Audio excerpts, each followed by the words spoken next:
how to buy SIGN token on Binance. Now, first of all, open the Binance app and make sure to log into your account.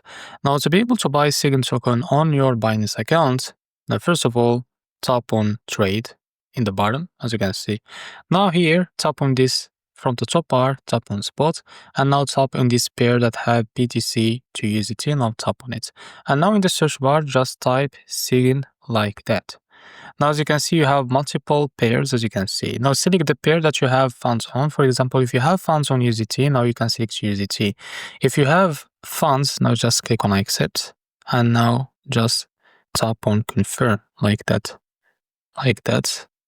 Just will respond. And yes, or just you can scroll it down until, so I will do it later. No, as you can see, tap on this and now select search for SIGN, as I said before, like that. Now here, as you can see, you can select the pair that you have funds on. For example, you have funds on USDT, you can select it. If you have the funds on FDUSD, you can select it. So select one of these pair, for example, USDT, as you can see here. And now in the amount, you can type the amount that you want to buy like that.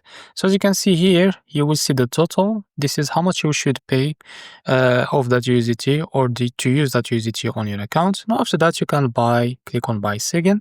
So in a few seconds, this token, it will be added to your account. So this is how to buy SIGN token on Binance. If you found this very helpful, please like and subscribe. See you next video.